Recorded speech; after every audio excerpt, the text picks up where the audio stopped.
Hey everyone, welcome back to the More For Me and You podcast. Today's guest is Lilia Doytchinova. She's a filmmaker and happens to have her first feature film, The Haunting of Hollywood, now playing for free on Mometu. And that also happens to be the movie that we're critiquing later on, so stay tuned for that. Without further ado, let's go ahead and jump into this episode, and we'll see you in the pod. Yeah, that's right. You're tuning in to the More For Me and You podcast. That's real interviews, real movie reviews, real people, real journeys. If you real, lock in. I've been working all night, early in the morning. If you hustle high, hustle, you can never waste a moment. That's more for me and you. That's more for me and you. That's more for me and you. That's more for me and you. Let's go. Welcome to the podcast. Thank you for joining the More For Me and You podcast, which is what Mometu means. It's kind of fun.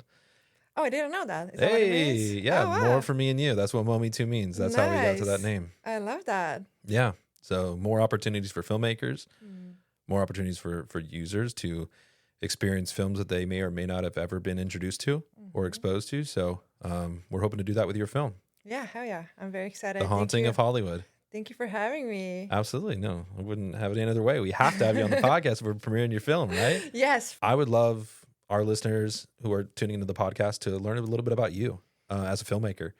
I think that everyone's got a great story to tell. I love hearing how filmmakers became who they are today. So if you'd love to share with a little bit about who you are, where you're from, because there's a little bit of an accent, right? And maybe your journey here to where you are today. Absolutely. Yeah. Well, I am from Bulgaria, a little beautiful country in Eastern Europe that I hope everybody gets to visit one day. My journey began with actually starting with moving to New York. That's how I first got to the States. I went to college there. The concrete jungle. The concrete jungle, but I was upstate. Okay. So I was in the deep forest, deep woods. You were in the woods. You were in the jungle. Woods. I was in the middle of big highways, Yep. you know, like that was my first impression of the States. And, but I had a great time. I was, we had trips to New York City. I was in a theater program. We had a lot of fun. And I think that's when I really got the courage of pursuing filmmaking as a career. Mm-hmm. And I realized that I want to go to the best film school I can possibly be in. And I found USC, and my 2 years at that college in upstate New York was just dedicated of like getting everything perfect to make sure I get accepted, you know. And then I was very excited when I got the acceptance letter, and then I had a choice whether to stay in New York City, because I got also in NYU and School of Visual Arts, or go to California. But I stayed with... Those are some tough choices. 'Cause Yeah. NYU is an incredible film program as well. Incredible. And so is School of Visual Arts, by the way. It's like very, very artsy. That's like, it's a big photographers like Annie Leibovitz went there and many others. So yeah, it was a tough decision to choose between the city and LA, honestly. But I think because I was already in upstate and I was already went to New York City a few times and I've never been to LA at this point, I was like, okay, I was more curious to go to LA. And also I have family in San Diego, which was a big factor for me.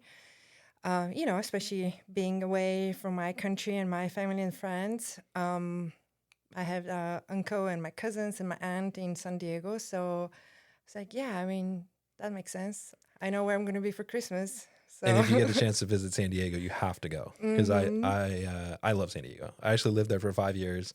I went to college there. Actually, I went to Point Loma. Okay. So I lived in Point Loma. I lived in Bay Park. Some just the most incredible food exists in San Diego. I love San Diego. So I had an incredible time. And so I played soccer at my college, and so we actually got to overlook the ocean. Like our field literally overlooks the ocean. So like every end of every practice was just beautiful, the most beautiful sunset. So have you ever been to Sunset Cliffs? Oh, yes. And just, so I love it. Just consistent rolling, just tide, after wave after wave after wave. And then just the beautiful sunsets there. Like you can never get tired of that. No, I love San Diego. People there are nice. Way more laid back than LA. Yeah. Well, I feel like you made a great decision by going to USC. I love NYU and the film program there. But I'm obviously a little biased towards the West Coast. So, and I'm actually a UCLA fan. So I'm not even a USC guy, but I love their program and just the West Coast. You can't go wrong. It's special. I love it. But I'm not done with the city. I'm not done with the East Coast, and I'm not done with New York City. One day you'll go back. I want to go back for at least a little bit. Yeah. I love it so much. So tell us a little bit, if we can rewind a little bit in your journey. Growing up, when did you kind of realize that you wanted to be a filmmaker? Was it when you made those trips to New York, or like when you were in Bulgaria? Like what were those times like when you actually decided that this is what I want to do, or this is maybe what I want to pursue? I think for me, it was kind of like a slow burn discovery. When I was in Bulgaria, I was too busy being a travel teenager, just having like a lot of fun and not even thinking about the future at all, not in that capacity of like dream or vacation. Like all it mattered was like just survive the day, and that was kind of like how it was. But I was exposed to a lot of art growing up. My parents just took me to a lot of theater plays and art galleries, and I was just like had love for art from a very young age. And I remember when I went to a theater play in Bulgaria and I was 12 years old, I was so impressed with the whole production. And it's a tradition in Europe, actually, after the play for the director to also come on stage and get his round of applause. And, after the actors did it and then the director came, and I was like, wow, I'm so impressed with what this person put together, that he's responsible for, the whole thing that happened. I was so impressed. I was like, who is this guy? What is his job? What is he really doing? So that kind of stayed with me for a while. And then I think when I came to America, when my parents sent me here, that's when I started thinking about the future. That's when I really started thinking about, okay, well, what am I going to do in my life? And I signed up for the business program there, but very quickly I just realized that's not for me. I had friends from the theater program there. I went to visit their classes and I was like, oh my God, this is where I belong. Like, this is where I feel home. So I changed my whole, program and like career focus, and sign up for all filmmaking classes. They didn't have a film program at the school, so I had to make up my own, and just sign up for multimedia and photography and, theater and just like everything that I thought might be related. And that's when I started discovering the French New Wave, Breathless. That completely, made me fall in love with cinema in the 60s, and just kind of started digging in and discovering stuff, as I go. I was a huge fan of Andy Warhol films for a long while. Yep. Edie Sedgwick was kind of like my role model for a little bit. And then Martin Scorsese, obviously Taxi Driver, and, Truffaut and 400 Blows, and just started discovering more and more. And then once I got to USC, I remember we had at USC we had like an amazing cinema library there, and very often when I wouldn't go to San Diego to visit my family, if I'm in LA, I would stay. That's how I would spend my weekend, just like in the cinema library, and just they had like a album where you open it and you see all the titles, and they had probably like 300, a lot of titles. And I remember I opened that book one day and I was like, okay, let me go on R. And then I saw the name Requiem for a Dream. I was like, that sounds very amazing title. Let me watch this movie. They gave me the movie. I went to the little booth. They give you the headphones and everything. And I watched that movie and I rewatched it right after. And then I watched it and I took the script home and I read it. And I was like, oh my God, like, I can't believe I seen a movie like that. It touched me so much. It made me cry so many times. It was like a different kind of experience. And then I realized this is kind of like the effect I want to have with my movies on people, really, really, really provoke them deeply to think. And then became a super fan of Darren Aronofsky and, So had you never heard of Requiem for a Dream never until before. That point? Yeah. See, that's a unique perspective on film because you grew up in Bulgaria, and so you didn't grow up with some of the films that were coming out like as we were getting No, them, right? no. And so I think it's kind of a unique thing about Mometu in a sense. Like we actually release a lot of films and just have them on our platform, like play home to them, for some films that were released only in Canada or only in the UK. And so like there's a lot of films that we have that are unique to our platform that users get exposed to just different stuff, right? And so that's interesting. I've never thought of it the other way around. Is like people like yourself, a filmmaker who is in Eastern Europe, who never got to be exposed to content that we grew up with. That's so cool. I mean, there's American cinema movies that are like popular everywhere, right? sure. But like the small indie movies Yeah. made here, you wouldn't really know much about them outside. Absolutely. I Here, mean, if they yeah. never got distributed, Yeah. worldwide, if they only got like a North American release, or you just didn't have the streaming service, Yeah. or the local video store didn't, have a copy of it, right? And so that's really interesting. Yeah. That's so cool. What other films like inspired you? I mean, you talked a lot about a lot of directors, but what other films inspired you as your kind of artistic view as a director? Definitely David Lynch. Okay. Big time. Mulholland Drive. Also, Mulholland Drive is a big inspiration for my movie, The Haunting of Hollywood. Yeah. I love Twin Peaks. I love Blue Velvet. Just like his vision is amazing, unique, and I love how he it truly feels like you're in a moving painting, when you are watching his movies. Sometimes they don't make sense, Yeah.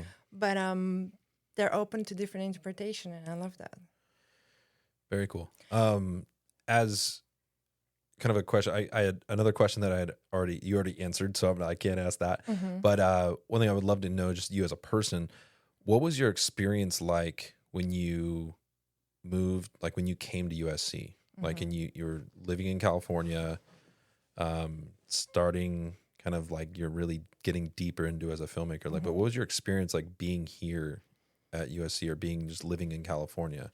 Did you love living here? I mean, obviously you're still here, but To be honest, I actually hated it when I first got to LA. Yeah, I thought I was kind of having this fantasy in my head. Once I get to LA, I'm gonna be okay, but I wasn't. I realized my upstate New York was kind of like the preparation of the real life, and because you see LA is a huge city, right? Like I came from a small community, to a vast city and a big school, amazing school, but huge. There's just so much diversity. and it's right in the heart of LA. Right in the heart of very LA. busy. Very busy, very rich school, a lot of rich kids there. And I really felt like a lot out of place.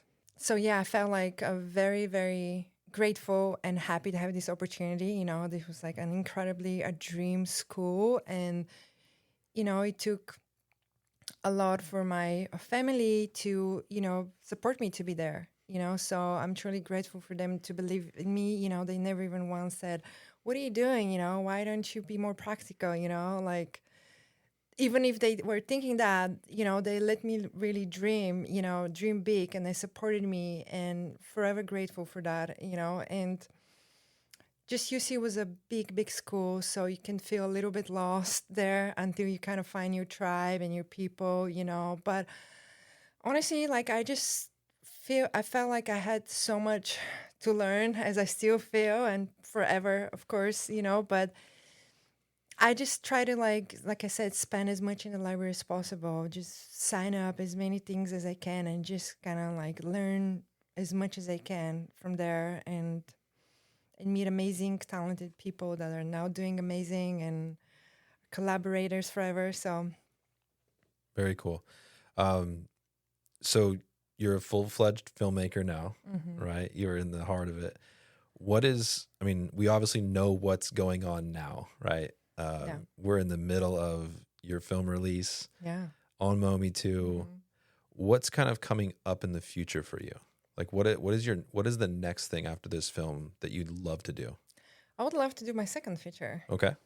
I definitely would love that. I'm working on a script, finishing my draft for it. So now next time I want to do it better and bigger, with having all this experience and getting to know all these amazing people I worked with, and I want to do it again, but this time, just better. And Do you already have like an idea for that script, or? I have an idea. I'm polishing the script. I'm polishing the script, so I definitely have an idea. But I do have other, projects. Actually, while I was working on The Haunting of Hollywood, I finished a pilot and like a season Bible for a limited series, actually completely based on the real story of Pagan Twiso, who was actually at the core of the inspiration of for The Haunting of Hollywood. But I kind of, I was working on The Haunting of Hollywood. I did my thorough research on Peg and her life and kind of read all the stuff that she was involved in, and super inspired because she was right at the times of the beginning of the golden age of Hollywood, the beginning of the big five studios there. She was part of a very exciting time and the beginning of really the movie industry, and I'm very passionate about that and just truly touched by her story. So I have that. I would love to make it eventually. But yeah, finishing my script that I would love to go in production. And do you want to stay in like the same kind of world of The Haunting Hollywood, like the tone of it, or are you looking to branch out into different genres? I want to branch. I want to do it all. To be honest, it's like I'm definitely more on the darker side, kind of story. But hey, I want to do even a dark comedy one day, Like I definitely want to just try it all. And whatever feels natural for the story, like I don't think I want to be guided by what genre I want to do. I just kind of want to go by the character, and follow their story, and then we see what genre it is. Awesome. Well, I'm looking forward to seeing that. I mean, if it's anything as even close to how incredible The Haunting of Hollywood is, I'm looking forward to that. So thank you. Thanks for sharing that. Is there any last bits that you just love for people to know about you as a filmmaker or just as a person that you just love to share? Oh my God. Yeah. I mean, a lot, of course. I don't know if you can, squeeze your life story, but, what I want them to know is that, I'm from Bulgaria. I'm here, and, hopefully you guys watch The Haunting of Hollywood and enjoy it. And, this is just the beginning. Yeah. I feel like this is truly, even though I've already lived here 15, 16 years. Now I feel like this is the beginning, and for anybody out there, no matter where you're from, where you come from, who you are, what's your background, like just, have dreams and follow them, because truly that's what makes life meaningful, I think. 100%. I agree wholeheartedly. And I think to add on to that, even just stay consistent and continue with your journey. I think so many people they kind of get stopped when something gets really hard or difficult or things are not working out their way. And there's so many artists and so many people that I get to talk to, filmmakers, musicians, and everyone has these things that just the one thing was the consistency of being who they are. Yeah. And eventually when they got their break and they got their opportunity, it was just natural, because it was just like they've been doing it for however many years. Sometimes it happens quick. Yeah. Sometimes you just got to wait your turn. And yeah, I'm so glad that you were to make your first feature, and I'm looking forward to your second. So thank you. I appreciate that. Absolutely. Being a small business is very difficult, and that's why each episode we want to take a moment to shout out a different small business. And they have no idea that we're doing this. This week we've chosen Royal Films, a videography company that specializes in weddings, birthdays, quinceañeras, and they actually shot our launch party for Mometu. So the next time you need a video made for your next event, go ahead and check out royalfilms.com. With that, we'll see you in the pod. Lilia Doytchinova, would you like to play a little game called This or That? Let's do it. Awesome. And for those of you listening in, This or That is brought to you by Coastline Travel Advisors. Go to coastlinetravel.com for all your travel needs. Whether you're going to go Bulgaria and check out Bulgaria. Hey, Is there like a travelbulgaria.com? I don't know. Maybe there is. Check that out too. Yeah. Maybe a place you want to go. I love Eastern Europe, but where have you been? I've been to now I got to go back. So I did a Euro trip with my dad to see my grandfather before he passed away, and we went to Vienna, Austria. We went to Hungary. So I was in I always butcher the name because it's really long, but Mosemangyvor. It's like the top left quarter of Hungary near Bratislava. So I went to Bratislava. I went to Slovenia, and then also got to go to. So then from there we actually went to Germany, went to Munich to fly through to. Nice, that's a big trip. Wow. Yeah, we did 14 flights. Oh wow. No, sorry. Yeah, 14 flights, nine cities in 14 days. 9 cities, 14. 14. I don't know. It's one of those numbers. We did a lot of traveling, and we were exhausted. We were exhausted. We actually did. So we went to France. So we went to Nice, Cannes. I love South of France. Grasse. So we went. So Grasse, if people don't know, all the Parisian fragrances, they're actually made in Grasse. Oh, yeah. That's like the fragrance capital of France. Okay. But they're all packaged as Parisian. Is that where lavender grows? I don't know. Okay. Maybe. I just know they make fragrances there. They're really nice, and I have an uncle that lives there. Nice. Yeah. Wait, so where are you from? Where are your family from? That's your grandpa. That's a whole nother podcast, but because it's really a long story. But pretty much, my grandfather's from Czechoslovakia originally. Nice. Okay. And then he left during the war made it to Italy to get to a boat, so he wouldn't be thrown in the front line. And so he got out, made it to Australia on that boat. He didn't know where the boat was going. He just made it. He got on the boat. I love it. And he met my grandmother on that boat, who had a daughter at the time.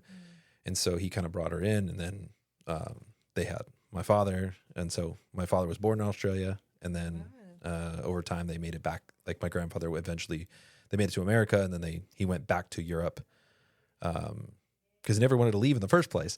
So why would you want to so he lived in Germany, and then he moved to Hungary, because in that part of Hungary they have really good healthcare in Hungary, but then they all speak Czech, and so that was his home language. So kind of a cool little wraparound there.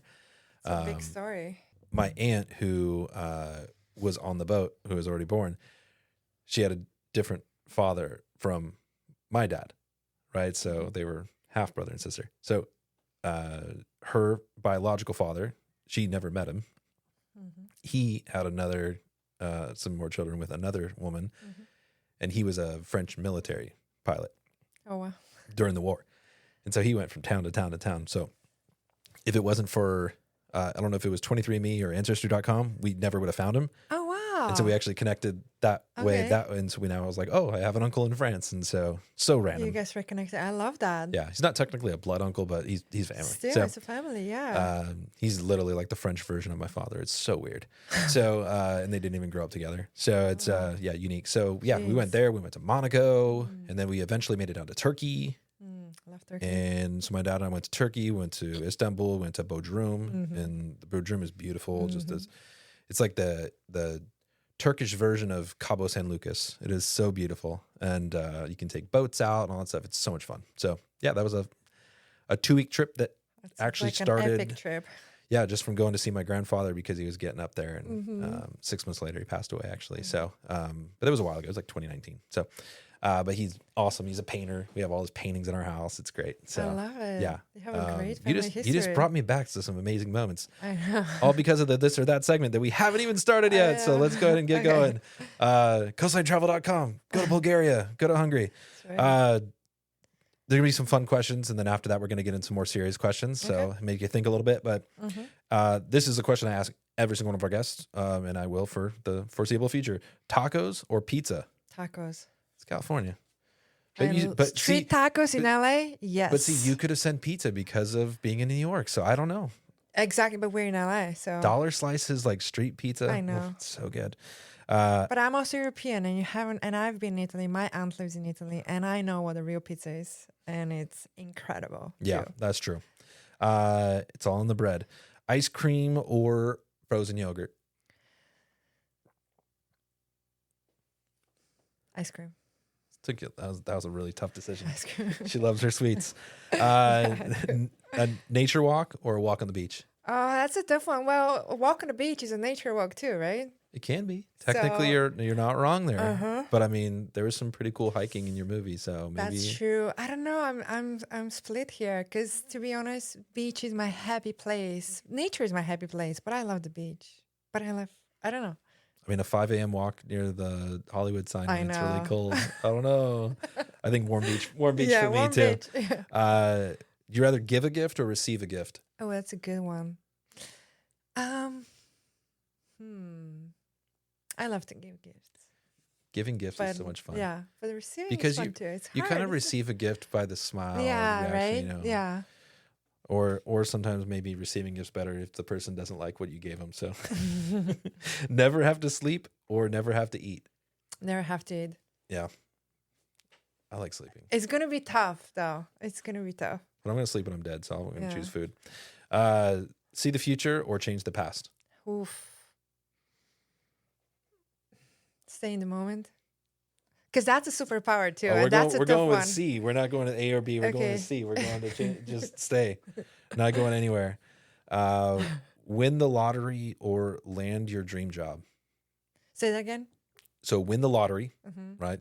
Yeah. Unlimited amount of money practically, or land your dream job. Win the lottery. Because then I can do my dream job. That's a cop out. Never be able to speak again or never be able to hear again. Oh. Never to speak again. Okay. Stay silent. And see, I love music. I probably say the Yeah. same thing. And my wife probably hates hearing my voice all the time anyway, so she's Should we have it? be quiet. Control the weather or communicate with animals. Communicate with animals. That'd be so much fun. Dr. Doolittle. Mm. Or we have the Korean version of Dr. Doolittle on Mometu. It's called Mr. Zoo. There you It's go. It's a really cool. It's about him saving like this very important panda. Oh. It's kind of fun. That's actually called Mr. Zoo VIP, but it stands for very important panda. I love that. Ability to fly or ability to breathe underwater. Ooh. That's a tough one. Maybe breathe underwater. Breathe underwater. I'm gonna go see the Titanic. Mm-hmm. Go 50 years into the past or 50 years into the future. I'm gonna make you answer this one Well, because that's a more specific. yeah, I do wanna go in the future and see if we see what's going on. See if we have the sky cities, if we're on Mars already, what's going on. Yeah, I'd be curious. Get rid of one movie here. You have to get rid of one. Okay. Hopefully you've seen them both. We'll see. Halloween Mm-hmm. or The Shining. Oh, that's a tough one. I know it's really tough. That's why I asked it. Well, Our producer is saying it's easy. I'll let him answer too in a second, or I'll tell everyone his I'm answer. really torn here because Stanley Kubrick. You can't cancel Stanley Kubrick. Come on, or Jack Nicholson. It's like, But John Carpenter's. but first John film, Carpenter like and his first, Halloween was actually pretty good. his first banger. Oh my god. Oh, that's so tough. It is The Shining. getting rid of The Shining. Mm. See, I'd get rid of The Shining too. It was an easy answer. Come on, yeah. See, Craig's on it too. Have the power to heal physical ailments, or have the power to heal psychological ones. Oof. Well, as artists, I think like artists do have a little bit of power of healing psychological pain. So then I'll go with the physical. Beautiful. And obviously, I had to ask that question because of all the psychological stuff going on in the Haunting of Hollywood. Make a film with Lily Wachowski or Mary Herron.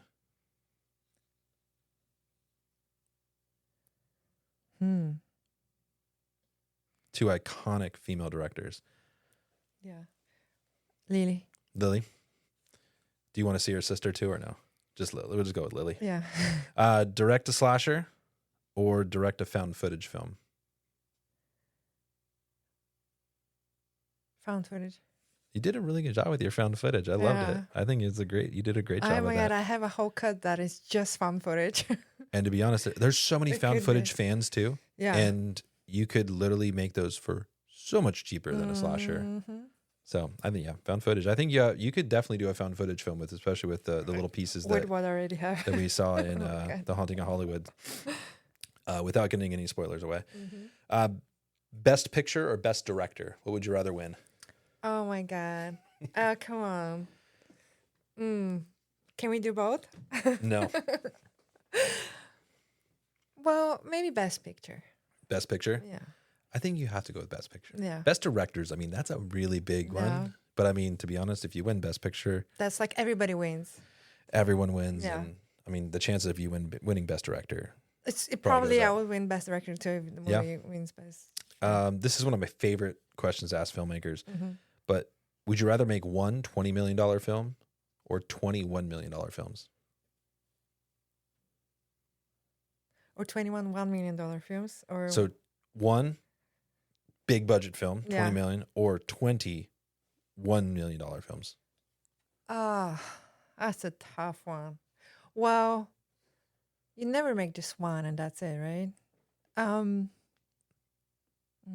Because you get the opportunity to make so many of your scripts, or is there just one big idea like, I want to make this big budget film, right? So I want to make a big budget film. big budget film, all right. So you have to take on a new role. You're no longer a director. Would you rather be a cinematographer or would you rather be a writer? Well, I'm a writer director. Of course. So then But you can't be a writer director. You have to choose. You can only stay in one lane in forever. one lane For the forever. rest of my life. You're known as a cinematographer or known as a writer. That is a tough one too. They weren't meant to be easy. Why are they so? These are really We get to tough. know about you a little bit. Okay, writer. Writer, I love it. Control the words. This is our last one, which I think is kind of fun. Would you rather stay on Broadway or would you pursue Hollywood? As an actress, You like- choose. well, I'm pursuing Hollywood, so you know what? I would love to go to Broadway. Yes, I'd say Broadway. Yeah, Broadway would be kind of fun. Yeah. I like musicals. I like the city. theater. Yeah, like off Broadway, underground. Well, you said on Broadway, so yeah, Broadway would be great for sure. All right. I love it. You know, whether you're going to go to Broadway or go to Hollywood. Again, That would be amazing to go one day to Broadway. You know, like right now there's a very, very successful music on Broadway, Sunset Boulevard. And Nicole is killing it as Norma Desmond. So, and she didn't think she was going to do it all her life. And now she's getting to do her big dream. So it's amazing. You never know how you can reinvent your career years from now. So yeah. Well, you know how you can get there? how? Go to coastlinetravel.com and you can find out exactly Get your how. ticket. Yeah. Get your ticket and even book your hotel. And if Absolutely. you're looking for some things to do, they can help you out with that as well. I love it. Just go to coastlinetravel.com. Yeah. Find an advisor to help you travel. And with that, this or that, there it is. Promoting your podcast is hard. And that's why each week we've chosen to bring attention to a different podcast. This week we've chosen the 88 Mile Per Hour podcast. These guys have a real fun time talking about movies and music that we grew up on. So if that interests you, make sure you go check out their Instagram page at 88MPH Podcast. And with that, let's get back into the episode. Welcome back. I'm here with Lilia Doytchinova. I love saying your last name. It's so fun, especially when you say it. Am I saying it right? Yes. Wow. You didn't correct me this whole time? Come on. No, because you're saying it with the Bulgarian accent would be Doytchinova. Okay. Doytchinova. Uh-huh. A little more accent. We're here to talk about The Haunting of Hollywood. That's right. Rocking the shirt. Walking billboard. So usually I task my guests with picking a film on Mometu. Have them go on, search throughout the app, find a movie. Little easier this time because you have a film on Mometu. So Woo. let's talk about it. Yes.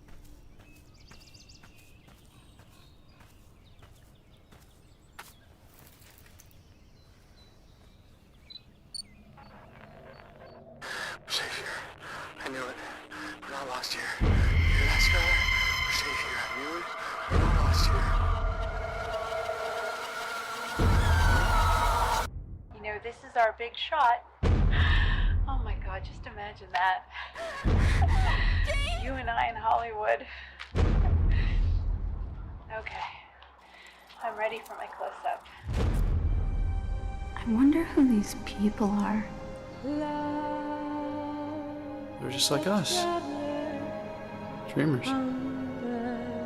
Big dreams. Bigger nightmares. Nightmares. If your heart is in Hollywood, it's always been in Hollywood. Did you interview him for your documentary? Talk to him about my mom. I just need to see her again. If her spirit was anywhere, I'd be here. She chases this Hollywood dream just as much as we do. There was this one role that she really wanted. We just practiced for it all the time. Don't listen to the voices inside your head. It's not real. Please come with me. You could be a director one day. The Haunting of Hollywood, 2024 film. How did it end up on Mometu? Can we talk about that first? Absolutely. Because I think we just got an absolute gem of a film, and I don't even, it should have gone somewhere else first. And to be honest, like, we're a new app. We're totally honest about that. But to premiere this film, we were so excited to do so. So tell us how we even got to the point of doing that. The long story or the short story? We'll go short story Yeah. so we can keep And then things you can ask me questions. keep things fun. Yeah. Too. Yeah. Okay. Wow. I saw one of those amazing popcorn baskets that we were just talking about at the American Film Convention. Mm-hmm. And I was there at the event, and I actually was already gone. I came late when your presentation was already done, I think. So when I arrived there, other filmmakers were telling me about Mometu. And I was like, okay, they're saying, it's a new platform, but big fans of indie filmmakers and really want to support indie filmmakers, so I should definitely check it out. And I was actually coming out of a little bit of a dark times for me, because we were supposed to have a huge release on Amazon for Halloween that actually didn't happen. One of those Hollywood, trials and errors kind of journeys that you have as a filmmaker, especially independent and young filmmaker. Anyways, so I discovered you, I heard about you, and I was like, well, I have to talk to Brian then. And we talked and connected, and then we came up with a game plan, and here we are. Yeah. They fumbled the ball. Yeah. And we're so happy to pick it up. Like, so happy. Really happy to help you find a distributor that has a really beautiful plan. So very stoked. Shout Grateful. out to Studio Dome Yes. and Chuckhead Berenson for picking up the film. Absolutely. And letting us release it first. So thank you for doing that. And then I know there's other plans for down the future or down the line in the future. So really happy to just at least get it out to the public and share it with people. Some people are going to maybe see some reviews and podcasts from the past. So it's great that you mentioned the past already about why they were up there in October. And then, now we're releasing the film or have just released it in February. So yeah. Yeah. Sorry, go ahead. Yeah, February is going to be the official streaming release. We had a very limited release in Brooklyn around Halloween, but this is going to be the major wide release in North America now.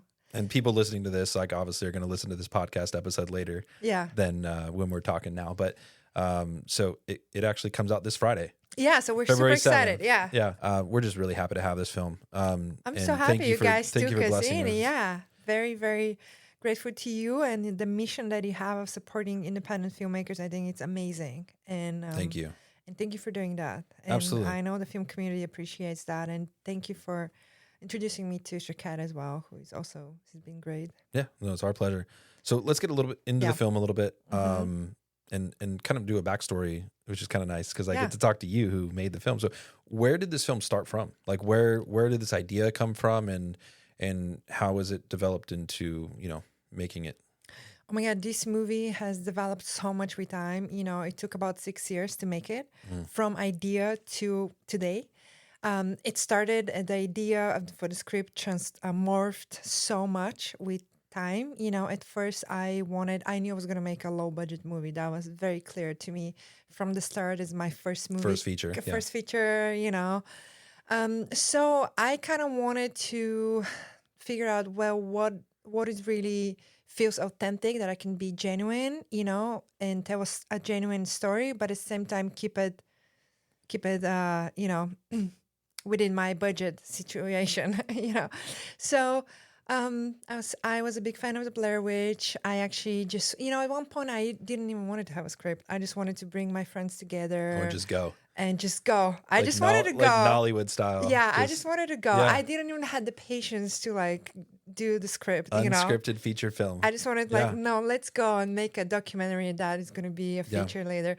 And then I had a very wise friend who told me, do not do that to yourself. Make sure you have at least an outline or something. Yeah. But you do need to have a structure. And I was like, of course I do have to have a structure. Coming out of USC, I know better, So I was like, okay, I was just so excited to go and do a feature, So I took it back and, I wrote a script that it was, very quick and easy about friends coming to Hollywood. And I just wanted to really portray and tell a genuine story of something that was happening to me at the time, which was just, a young artist in Hollywood trying to figure it out, so all the anxieties or like depression or fears, everything that you go through, I felt like horror is the perfect genre to convey those feelings and emotions, and that's kind of how the story was born. I did my research on the Hollywood sign. I found the tragic story of Peggy Twiso, which as I got to learn more about her, I got more and more fascinated. So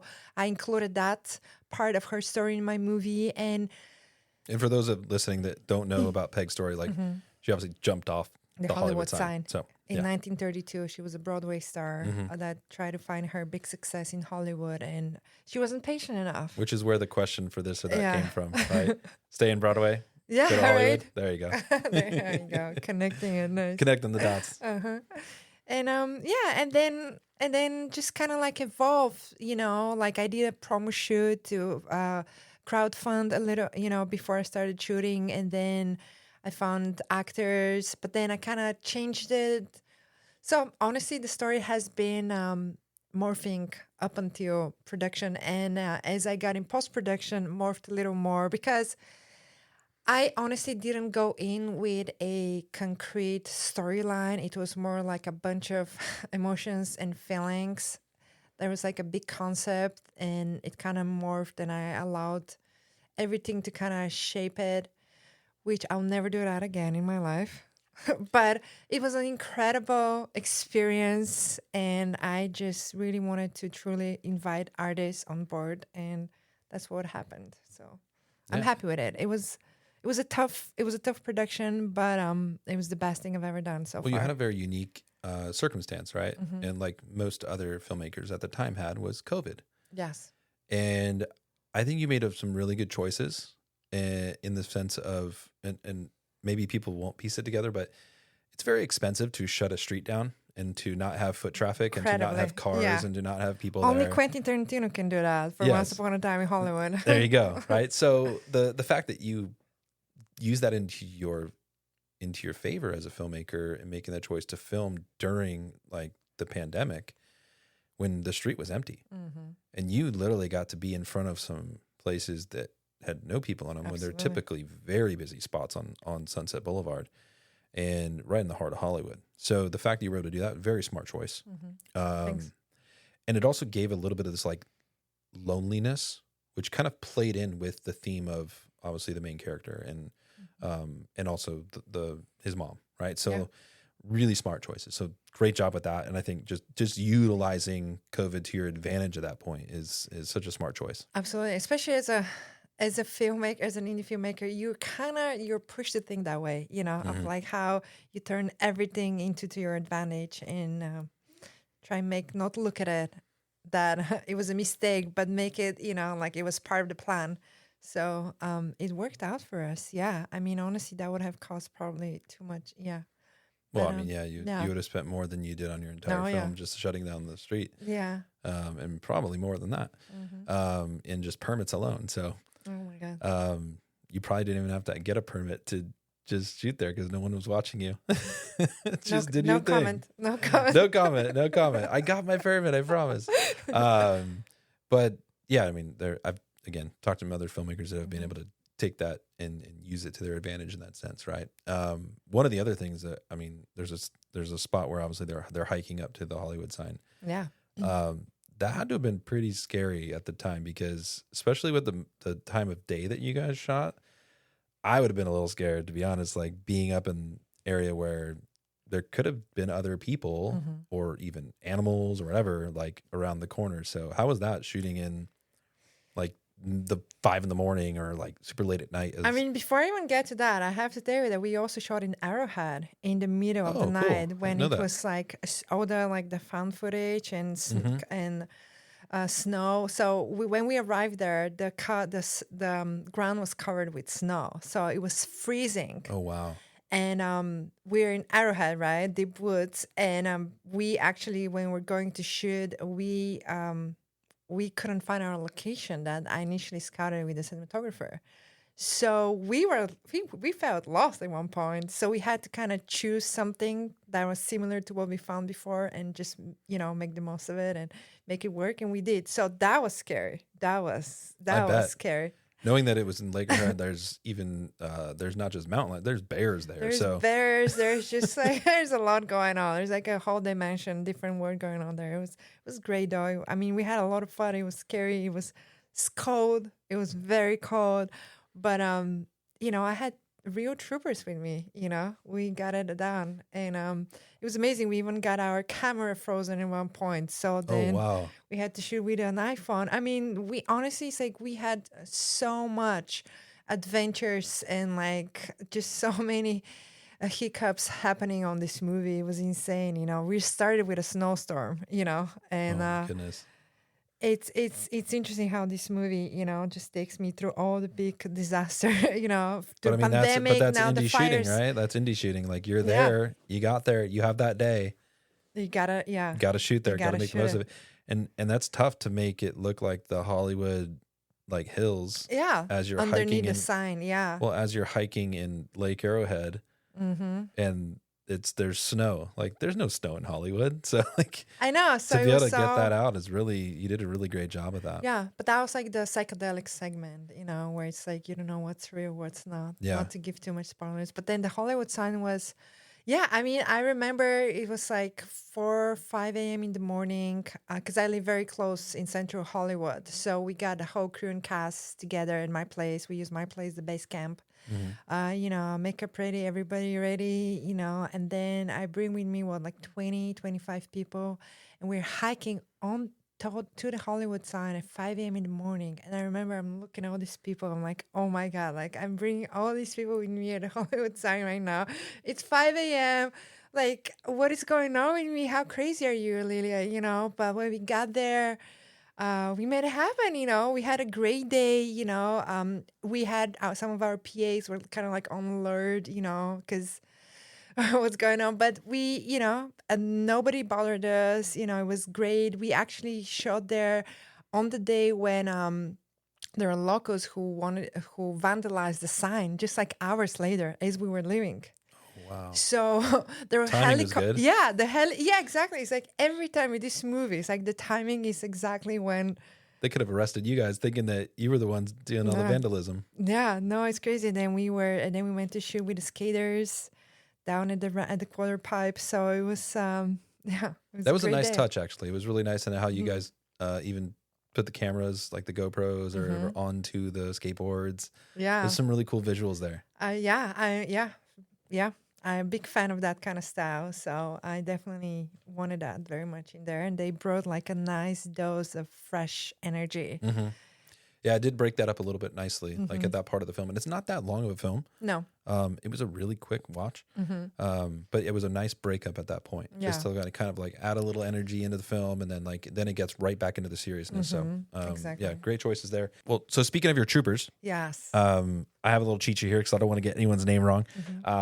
But so you have your main character, William Mann. William Mann, shout out, William Mann. Shout out to the man. Amazing. Two actor. ends. The man with two ends, James. Exactly.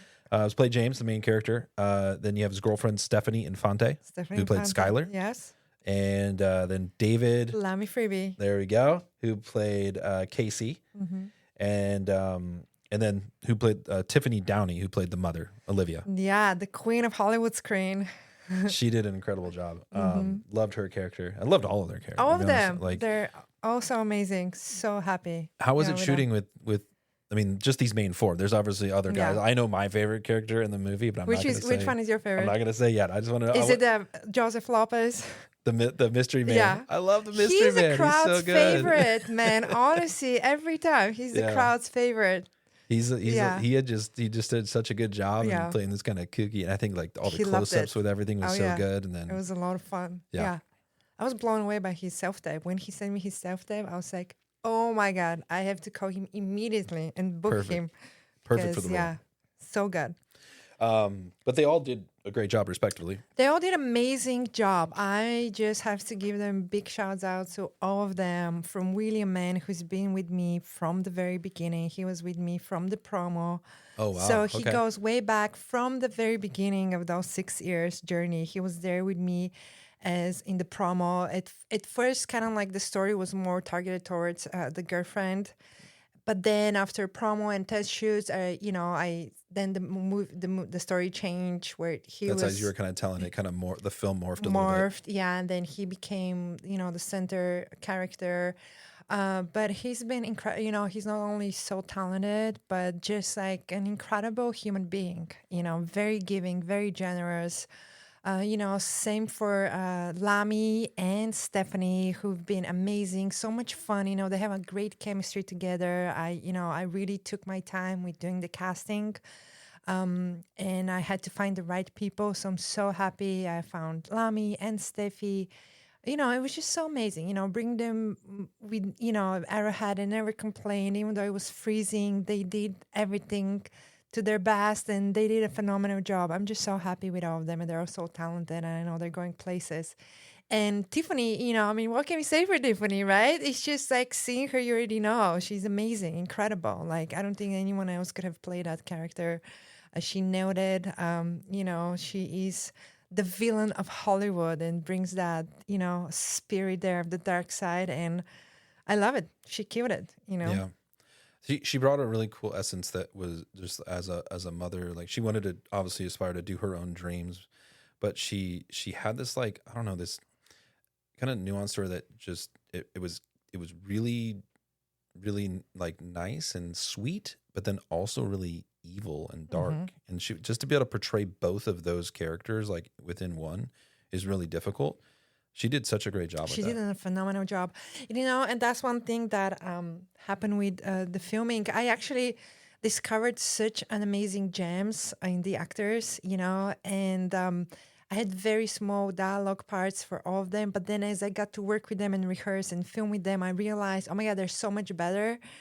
And I wish I had the time to actually give more depth to each one of them and kind of, elaborate more because, I thought they're all amazing, then I got to work with Tiffany a lot on the voice because when we were done filming with Tiffany, we felt like we weren't done with Olivia. There's so much more. And then we went to a whole voiceover sessions with her where we kind of like wrote even a second script of the voiceovers and bring flashbacks. I mean, there's just so much there. Christian Reyes, who plays our James Dean impersonator, was kind of like a big surprise for me because literally I just wanted to cast like a very good looking guy who looks like James Dean. But then as I got to work with him, I just realized this guy is so passionate and talented about acting. He came prepared, and then I was like, I have to give you more dialogue. Like, let's try to like extend this as much as possible. How were you able to get those shots where it looked like an old camera? Oh, that's some editing magic. Yeah, no, I think you did a great job of that. I mean, even just like the movement of the camera and then having James even mimic that as a child, like the young James. Yeah. Well, I actually did bring an old vintage camera with us, so I think we shot as a prop. through. Yeah. But did you shoot through that too? We did. Wow. Yeah. I would love to see that footage. Yeah. That'd be really cool.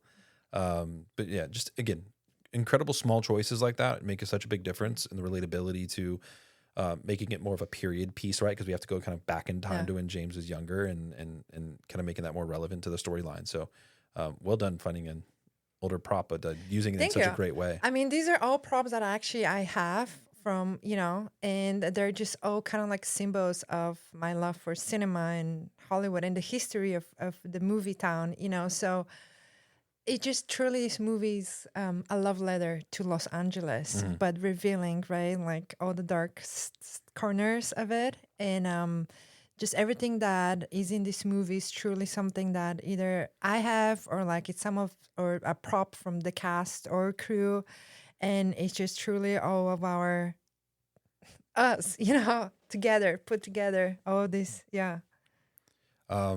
Without giving anything away, what's something about the film that you want our listeners to know about the film? Well, what I want them to know, I think overall this is a cautionary tale, and I want them to know. You mean as a message, or as a message, as a fact, or like a fun fact, or anything you want to share? I mean, it's something that's just really important about the message of the film, or just about the film in general, or yeah. what do you I want to make just it want about? them to know that this is a movie made by a lot of like a very passionate artists and actors and musicians and editors and just beautiful people who are out here in the city going after their dreams, giving everything they got for it, having big plans for themselves and just wanting to, share what they have with the world. And this movie kind of brought us all together. And I'm very proud of it. I'm very happy and grateful for everybody involved. And this is truly, even though it's a very dark, it's a dark movie with a dark theme, it does want to tell you, keep going, even though you feel so low in times, and don't let depression take over you, just keep going. Yeah, I mean, it could definitely be very dark as an actor, trying to find your way. Yeah. And it definitely tells a really great story, and telling it over multiple decades, which I love. So, Yeah. Really well done. Thank you. If you're obviously looking to watch The Haunting of Hollywood, go to Mometu, download the Mometu app, and check it out. But Lilia, thank you so much for coming on to share a little bit about who you are, your journey as a filmmaker, even your journey as a traveler, traveling across the globe to be where you are today, and obviously sharing your film with the world. Thank you for sharing your passion, your artistic view, and just sharing 6 years in the making of The Haunting of Hollywood with the world as well. Yeah, thank you so much. Thank you for having me here. Absolutely. Thanks for spending your time with us today on the More For Me and You podcast. If you've made it to the end, we appreciate you. Now, go do us a quick favor. Please like, comment, and share this episode. And before you go, don't forget to subscribe so you never miss an episode with the incredible guests we have coming up. You can also follow us at Mometu Podcast on Instagram and on TikTok. Oh, and for your next movie night, check out the Mometu app. It's free and packed with amazing movies and shows you've probably never seen. Until next time, take care, stay safe, and we'll see you in the pod.